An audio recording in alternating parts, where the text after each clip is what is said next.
ছাত্ৰ ছাত্ৰীসকল নৱম শ্ৰেণীৰ সাধাৰণ বিজ্ঞানৰ আমি আজি আৰম্ভ কৰিবলৈ লৈছোঁ অষ্টম অধ্যায় গতি। ছাত্ৰ ছাত্ৰীসকলে নৱম অধ্যায় বল আৰু গতি বিষয়ক সূত্ৰসমূহ এইখিনি আলোচনা কৰাৰ কথা কৈছিল যদিও দেখিলোঁ যে এই চেপ্টাৰটি নপঢ়াকৈ আমি পিছৰ চেপ্টাৰটিলৈ যাব নোৱাৰোঁ। এইটো আমাৰ ফিজিক্সৰ পদাৰ্থ বিজ্ঞানৰ প্ৰথম অধ্যায় ক্লাছ 9ৰ। গতিকে আমি প্ৰথমতে এই গতি পাঠটি পঢ়ি ল'ব লাগিব। এতিয়া গতি মানে কি? প্ৰথম কথা আমি যিহেতু চেপ্টাৰ এটা পঢ়োঁতে চেপ্টাৰটোৰ নামটো আমি প্ৰথমতে মন দিম। এতিয়া গতি হওক বা ইংৰাজীত মোশ্যন বুলি কয়।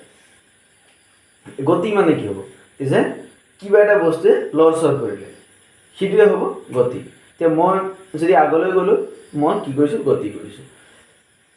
টেবুলৰ ওপৰত থকা বহী এখন মই লৰচৰ কৰিলোঁ, আঁতৰ কৰিলোঁ, সেইটোৱে হৈ গ'লকৈ এই গতি। টেবুলত থকা সেই কিতাপখনৰ গতি বুলি কোৱা হয় তাক।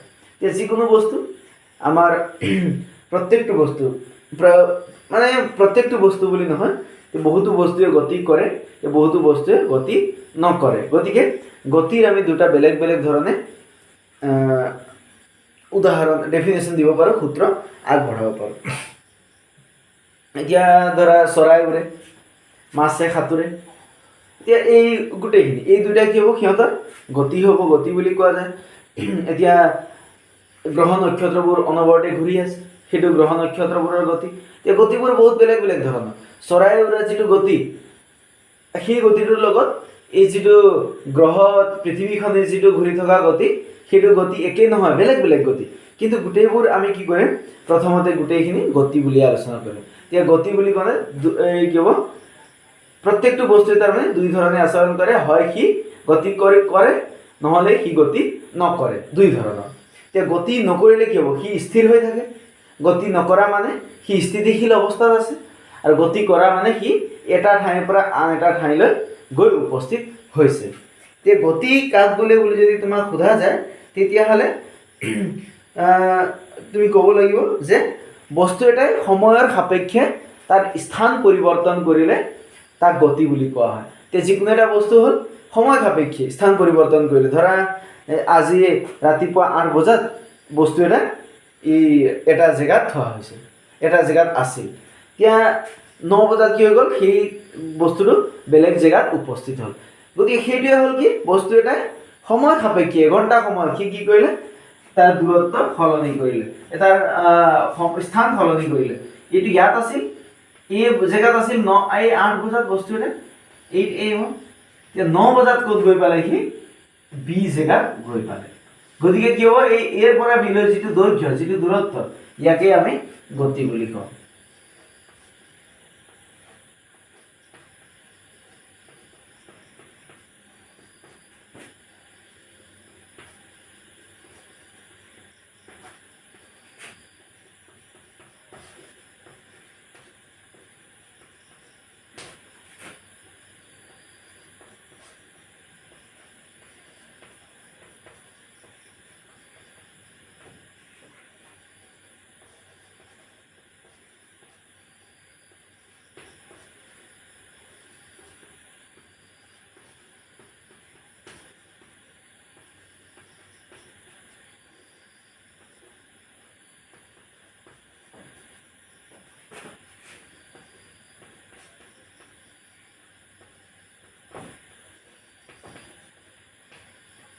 কি লিখা আছে? যে বস্তু এটাই সময়ৰ সাপেক্ষে স্থান পৰিৱৰ্তন কৰিলে, তাৰ স্থান পৰিৱৰ্তন কৰিলে তাক বস্তুটোৰ গতি বুলি কোৱা হয়। এতিয়া গতি বুলি কওঁতে বহুত ধৰণৰ এতিয়া প্ৰশ্নৰ আমাৰ লগত বহুতকেইটা প্ৰশ্নৰ উদয় হ'ল। এতিয়া উদাহৰণস্বৰূপে কি হ'ব? যদি ধূলি উৰিলে তাক কি বুলি কওঁ? আমি ধূলিটোৰ গতি বুলি কওঁ। বা গছৰ ডালপাত যেতিয়া সৰি পৰি যায়, তেতিয়াহ'লে যেতিয়া বতাহ বলিলে কি হয়? গছৰ এই ডাল কেতিয়াবা ভাঙি সৰি পৰি যায়, বা এই পাতবোৰ বতাহ বলিলে পাতবোৰ সৰি পৰে। তেতিয়াহ'লে তাৰ কাৰণ আমি কি বুলি ক'ব পাৰোঁ? এতিয়া যে পৃথিৱীৰ গতিৰ বাবে এনে হৈছে নেকি? যেতিয়াই পৃথিৱীয়ে গতি লাভ কৰে, তাৰ বাবে গছৰ ডালপাতবোৰ সৰিছে নেকি? এতিয়া এই লৰচৰ যিটো হ'ল, বা ধূলিবোৰ তাৰ কাৰণে এই পৃথিৱীৰ গতিৰ বাবে ধূলি উৰিছে নেকি? ধূলি মাকতি উৰিছে নেকি? তেনেকুৱা ধৰণৰ প্ৰশ্নৰ আমাৰ এই উদয় হ'ব পাৰে। বা সূৰ্যোদয় বা সূৰ্যাস্ত, সেইবোৰো পৃথিৱীৰ গতিৰ বাবে হৈছে নেকি? তাৰমানে গতিকে এইবোৰ প্ৰশ্নৰ এনেধৰণৰ প্ৰশ্নৰ গতি বুলি ক'লে এনেধৰণৰ প্ৰশ্নৰ আমাৰ মনত উদয় হ'ব পাৰে। গতিকে আমি যেতিয়া ডেফিনেশ্যনত ক'লোঁ বস্তু এটাই সময়ৰ সাপেক্ষে স্থান পৰিৱৰ্তন কৰিলে, গতিকে পৃথিৱীয়েও কি কৰিছে স্থায়ী সময় সাপেক্ষে মানে এমাহত বা এবছৰ হ'ল তে সি কি কৰে স্থানৰ পৰিৱৰ্তন ঘটায়, এটা গোটেই পাক মাৰি মাৰি মাৰি ঘূৰি আহি আকৌ নিজৰ জেগাত পাই যায় এবছৰৰ ভিতৰত। গতিকে কি হ'ব এই বস্তু এটাৰ গতি বেলেগ বেলেগ ধৰণে আমি ক'ব পাৰোঁ। এতিয়া তোমাৰ কাৰণে বস্তু এটা যিটো গতিশীল হ'ব পাৰে সেই একেই বস্তুটো মোৰ কাৰণে স্থিতিশীলো হৈ থাকিব পাৰে। এতিয়া এনেকুৱা এটা কল্পনা কৰাচোন, ডাঙৰ ধৰা ৰেলগাড়ীত ধৰা মানুহ এজন গৈ আছে। এতিয়া ৰেলগাড়ীত এজন মানুহ নাযায় বাৰু, বহুত মানুহ যায়, তথাপি ধৰি ল'লোঁ তাৰমানে এজন মানুহ আমি ফ'কাছ কৰিছোঁ, এজন মানুহ ৰেলগাড়ীত গৈ আছে। এতিয়া সেই মানুহজন আমি ক'ত আছোঁ, ধৰা মই ৰেলগাড়ীৰ বাহিৰত আছোঁ, মই বাহিৰৰ ষ্টেচন এখনত ৰৈ আছিলোঁ, এতিয়া ৰেলগাড়ীখন এই ষ্টেচনেদি গৈ আছে। এতিয়া মোৰ কাৰণে কি হ'ব, সেই ৰেলগাড়ীৰ ভিতৰত থকা মানুহজন মোৰ কাৰণে গতিশীল হ'ব, সেই মানুহজনে গতি কৰি আছে বুলি মই ক'ম। এতিয়া সেই মানুহজন গৈ আছে, এটা ঠাইৰ পৰা আন এটা ঠাইলৈ মানুহজন গৈছে, মোৰ কাৰণে হৈছে। কিন্তু সেই একেই মানুহজন এতিয়া ৰেলগাড়ীৰ ভিতৰত থকা আন এজন মানুহে কি বুলি ক'ব, সেই একেই মানুহজনক ৰেলগাড়ীৰ ভিতৰত থকা আন এজন মানুহে কি বুলি ক'ব, গতি কৰি থকা নাই বুলি ক'ব, কাৰণ তেওঁতো যি জেগাত বহি আছিল সেই একে জেগাতে বহি থাকিব। গতিকে ইয়াত কি হ'ব নালাগে, দুটা বেলেগ কনফিউজিং বস্তু নহয়, দুইটা কি হ'ব একেই বস্তু। এতিয়া এজন মোৰ কাৰণে সেই বস্তুটো সেই মানুহজন গতিশীল হ'ব, গতি কৰি থকা বুলি ক'ম, সেই মানুহজনে গতি কৰি থকা বুলি ক'ম, কাৰণ তেওঁ কি কৰিছে সময় সাপেক্ষে স্থানত পৰিৱৰ্তন কৰিছে। কিন্তু বেলেগ এজন মানুহৰ কাৰণে তোমাৰ কাৰণে সেই মানুহজন গতিশীল নহ'ব পাৰে। যদি গতিশীল নহয় তেতিয়াহ'লে কি হ'ব, সেইটো স্থিতিশীল হৈ যাব।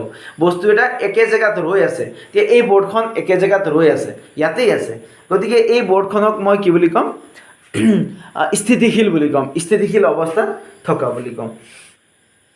এতিয়া এই ধৰা গাড়ীত যেতিয়া গৈ থাকোঁ, আমি গাড়ীত গৈ থাকিলে কি হয়, গাড়ীৰ এই ছাইডৰ যেতিয়া গছবোৰ আমি চাই দিওঁ, এই গছবোৰক আমি কি দেখা পাম, এই পিছফালে গৈ থকা দেখা পাম, তীব্ৰ গতিত একেবাৰে স্পীডত তাৰমানে এই পিছফালে গৈ থকা দেখা পাম। গতিকে কি হ'ব, এই আমি কম নেকি যে এই গছবোৰে গতি কৰি আছে বুলি, আমি কি কম, গছবোৰে গতি কৰি থকা নাই, গতি কোনে কৰিছে, আমি নিজে কৰি আছিলোঁ, সেই গাড়ীখনত উঠি আমি নিজে গতি কৰি আছিলোঁ, সেইকাৰণে আমি কি বুলি ক'ম, আমি নিজেই গছবোৰ পিছফালে গৈ থকা দেখি। এতিয়া এইবোৰৰ বহুত কাৰণ আছে। এতিয়া ইয়াত কি হ'ব, এতিয়া গতিশীল তাৰমানে গতিশীল নে স্থিতিশীল, দুটা শব্দ আহিব।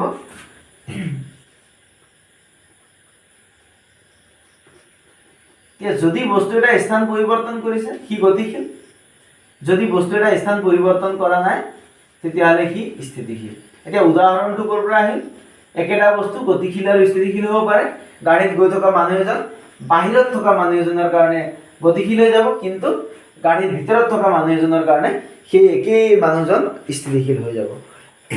গতিকে এই গোটেই কথাবোৰ লগ লাগি একেলগে আহি মেলি আমি গতি পাঠটি পঢ়িছোঁ। এই বেছিভাগ গতিয়ে কি হয়, এতিয়া গতিবোৰৰো বহুতকেইটা প্ৰকাৰ আছে, সেইখিনি আমি পাম, লাহে লাহে পঢ়ি যাম। এতিয়া বা ইয়াৰ পিছৰ ক্লাছত তোমালোকে ভালকৈ এইখিনি তন্নতন্নকৈ আলোচনা কৰিবলৈ পাবা। এতিয়া আমি সেই বিশেষ ইমানখিনি আলোচনা নকৰোঁ। এতিয়া আচল কথাটো হ'ল বস্তু এটাৰ গতি।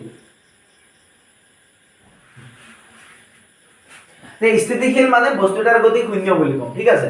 স্থিতিশীল অৱস্থাত থকা বস্তু এটাৰ কাৰণে তাৰ গতি শূন্য বুলি ক'ম, নাই বুলি নকওঁ, আমি কি বুলি ক'ম, শূন্য বুলি ক'ম। এতিয়া বাকী বস্তুবোৰৰ কাৰণে গতি 1 2 3 4 এনেকৈ কিবা সংখ্যাৰে প্ৰকাশ কৰিম, কিন্তু যেতিয়া স্থিতিশীল হৈ থাকিব তাক আমি শূন্য বুলি ক'ম। গতি কিমান বুলি কওঁতে নাই বুলি ক'ব নালাগে, কি বুলি ক'ম, আমি শূন্য বুলি ক'ম।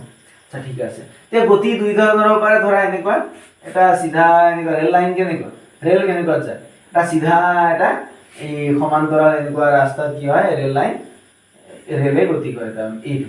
গতিকে ৰেল লাইন কি হৈ গ'ল, এটা কেনেকুৱা গতি হৈছে, ইয়াৰ সৰল ৰৈখিক গতি। এইটো কি হ'ল, সৰল ৰৈখিক গতি। এটা সৰল ৰেখাৰে যেতিয়া বস্তু এটাই গতি কৰে তেতিয়াহ'লে তাক কওঁ আমি সৰল ৰৈখিক গতি। কিন্তু প্ৰায়বোৰ গতিয়ে কি নহয়, সৰল ৰৈখিক নহয়। কোনো বস্তুৱে আমি যেতিয়া মই যদি ৰাস্তাৰে যেতিয়া আমি ওলাই যাওঁ, ৰাস্তাবোৰ কেনেকুৱা কেনেকুৱা হ'ব পাৰে, ইয়াত ক'ৰবাত ঘূৰি যাবলগীয়া হ'ব পাৰে, ক'ত আকৌ এনেকুৱা টাৰ্ণিং এনেকুৱা হৈ যায়। গতিকে কি হ'ব পাৰে, ৰাস্তাবোৰ এনেকুৱা অকোৱা তাৰমানে চিধা কেতিয়াও নহয়। গতিকে কি হৈ গ'ল, এই আমি যেতিয়া গতি কৰোঁ আমিতো এনেকুৱা চিধা লাইনেৰে কেতিয়াও গতি নকৰোঁ, আমি সদায় অকুৱা পকুৱা এনেকুৱাৰে গতি কৰোঁ। গতিকে এইটো হ'ল সৰল ৰৈখিক গতি, এইটো সৰল ৰৈখিক গতি নহয়। এতিয়া গতিবোৰ সাধাৰণতে ডাইৰেক্টলি আমি দুই ধৰণে ভাগ কৰি দিলোঁ। এটা সৰল ৰৈখিক গতি, এটা সৰল ৰেখাৰে কৰা গতিক সৰল ৰৈখিক গতি বোলে। কোনো এটা বস্তুৱে সৰল ৰেখাৰে কৰা গতিক সৰল ৰৈখিক গতি বোলে। কেতিয়া আহিব এইটো? ধৰা এই মানুহ এজনে এনেকুৱা এইটো কি হ'ব আয়তাকাৰ পথেৰে গতি কৰিছে, এইটো কি হ'ব? সৰল ৰৈখিক গতি হ'ব।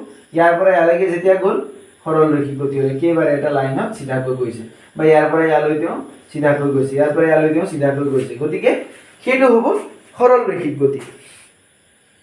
এতিয়া কিছুমান এনেকুৱা গতিও থাকিব পাৰে, ঘূৰ্ণন গতি। আচ্ছা, যেনিবা সৰল ৰৈখিক গতি হ'ল এটা ৰেখাৰে যোৱা গতি, সৰল ৰৈখিক গতি বোলে, সৰল ৰেখাৰে যোৱা গতি। এতিয়া ঘূৰ্ণন গতি হ'ব পাৰে, ঘূৰ্ণন মানে ঘূৰি আছে, পৃথিৱীখন কি হৈছে এনেকুৱা, এই পৃথিৱীখন কি হৈছে ঘূৰি আছে, গতিকে পৃথিৱীখন ঘূৰাটো আকৌ ঘূৰ্ণন গতি নহয়। পৃথিৱীখন যেতিয়া এই নিজৰ মাজতে ঘূৰি আছে সেইটোহে ঘূৰ্ণন গতি হৈছে। পৃথিৱীয়ে সূৰ্যৰ চাৰিওফালে ঘূৰাটো ঘূৰ্ণন গতি নহয়। এতিয়া সেইটোক আমি পৰ্যাবৃত্ত গতি বুলি কওঁ। তোমালোকে নিশ্চয় পাইছা, কিন্তু পৰ্যাবৃত্ত গতি কি সেইটো গম পোৱা নাই। পৰ্যাবৃত্ত গতি মানে নিৰ্দিষ্ট সময়ৰ অন্তৰালত নিৰ্দিষ্ট দূৰত্ব অতিক্ৰম কৰা গতিক পৰ্যাবৃত্ত গতি বোলে। তোমালোকে লিখিও ল'ব পাৰা, নিৰ্দিষ্ট সময়ৰ অন্তৰালত নিৰ্দিষ্ট দূৰত্ব অতিক্ৰম কৰা গতিক পৰ্যাবৃত্ত গতি বোলে। পৃথিৱীৰ গতি সদায় পৰ্যাবৃত্ত গতি হ'ব, কাৰণ পৃথিৱীয়ে গোটেই এবছৰ, এটা গোটেই বছৰৰ মূৰত 365 সমস্ত 4 ভাগৰ এক দিনত পৃথিৱীয়ে এটা গতি সম্পূৰ্ণ মানে এপাক ঘূৰে। গতিকে নিৰ্দিষ্ট এটা এপাক ঘূৰিব নালাগে, আধা পাক ঘূৰিলেও হ'ল, কিন্তু এটা নিৰ্দিষ্ট দূৰত্ব যাব লাগিব, যে নিৰ্দিষ্ট সময়ত নিৰ্দিষ্ট দূৰত্ব যাব লাগিব। সদায় সমান সমান সময়ত সমান সমান, তাৰমানে একেই দূৰত্ব, সমান সমান লিখিলে ভুল হ'ব। নিৰ্দিষ্ট সময়ত নিৰ্দিষ্ট দূৰত্ব অতিক্ৰম কৰিলে তাক পৰ্যাবৃত্ত গতি বোলে। এতিয়া এটা বছৰত এই পৃথিৱীয়ে এটা পাক এনেকৈ সূৰ্যৰ চাৰিওফালে এপাক সম্পূৰ্ণ কৰে, সেইটোৱে হৈ গ'ল পৰ্যাবৃত্ত গতি। এতিয়া ঘূৰ্ণন গতিটো কেনেকুৱা? ঘূৰি আছে, এটা বস্তু নিজৰ লগতে মাজতে ঘূৰি আছে। ধৰা খাৰু এটা লৈ মেলি এনেকৈ বল এটা তাৰমানে কি কৰিলোঁ, এনেকৈ লৈ দিলোঁ, এই দলিয়াই দিলোঁ, ই কি হৈ গ'ল? ঘূৰি থাকিব এটাৰ লগত, সেইটো ঘূৰ্ণন গতি। এতিয়া ঘূৰ্ণন গতিটো মানে কি হ'ব? এটাৰ লগতে এনেকৈ নিজৰ মাজতে এনেকৈ ঘূৰি থাকিব। পৃথিৱীখন নিজৰ মাজতে যিটো ঘূৰে 24 ঘণ্টাত যে ঘূৰে, সেইটো হ'ল আমাৰ ঘূৰ্ণন গতি হ'ব পাৰে। এবাৰ আমাৰ হ'ব পাৰে দোলন গতি। এই দোলন গতিটো কেনেকুৱা? এনেকুৱা, ইয়াৰ পৰা এনেকুৱা গ'ল, দুলি থকা বুলি ক'ম নহয়, দুদুল্যমান অৱস্থাত দুলি আছোঁ। তাৰমানে কি হ'ব? ইয়াৰ পৰা এই বস্তু এটা ইয়াত আছিল, তাৰমানে ইয়াত আছিল, ধৰা এইটো, এই বস্তুটোক মই কি কৰিলোঁ? টানি আনিলোঁ, এইফালে টানি আনিলোঁ, টানি আনি ইয়াত আহি পাই মই কি কৰিলোঁ? এৰি দিলোঁ। এতিয়া এই বস্তুটো কোনফালে যাব? ইয়াৰ পৰা গৈ একদম ইয়ালৈকে যাব, ইয়াত গৈ পাব। ইয়াৰ পৰা আকৌ কি হৈ যাব? ই আকৌ অলপ তললৈকে আহিব, এবাৰ আকৌ তললৈকে আহিব, এবাৰ অলপ তললৈকে আহিব, এবাৰ অলপ তললৈকে আহিব, এনেকৈ অলপ তললৈকে আহি এনেকৈ ইয়াত কি হৈ যাব? এতিয়া ই ইয়াত শেষ হৈ যাব এনেকৈ। গতিকে এইটো কি হৈ গ'ল? আমাৰ এইটো হ'ল আমাৰ দোলন গতি বুলি কোৱা হয়। এই দোলক এটাৰ দৰে, যিটো দোলক ঘড়ী যে, এই ঘড়ী কিছুমান থাকে নহয়, আগতে বেছিকৈ আছিল, যে টং টং যে শব্দ মাৰে, এইটো সদায় কি হৈ থাকে? ঘড়ীৰ কাঁটাডাল, এই ঘণ্টাডাল এনেকৈ লৰচৰ কৰি থাকে, গতিকে তাকে আমি দোলন গতি বুলি কওঁ। ইয়াৰ বিষয়ে আমি পিছত ভালকৈ পঢ়িম, খালি তোমালোকে এতিয়া মনত ৰাখিবা এই সৰল ৰৈখিক গতি কি, বা আৰু এটা আহিব পাৰে বৃত্তাকাৰ গতি বা বৃত্তীয় গতি। বৃত্ত মানে এটা, এইটো বৃত্তীয় গতি মানে বৃত্তত কৰা গতিক বৃত্তীয় গতি বোলে। এটা বৃত্তৰ যিটো চাৰ্কামফাৰেন্স থাকিব, পৰিধি থাকিব, সেই পৰিধিত বস্তু এটা কৰা গতিক বৃত্তীয় গতি বুলি কোৱা হয়।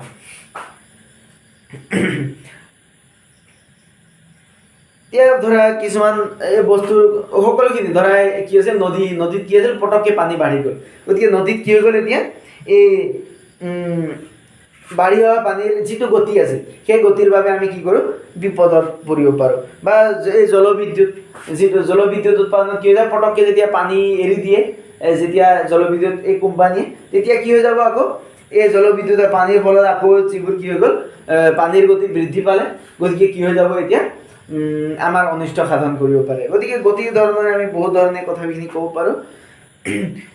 আমি এইখিনিৰ বিষয়ে এতিয়া আকৌ ইয়াৰ পিছৰ ক্লাছত ভালকৈ আলোচনা কৰিম। ঠিক আছে।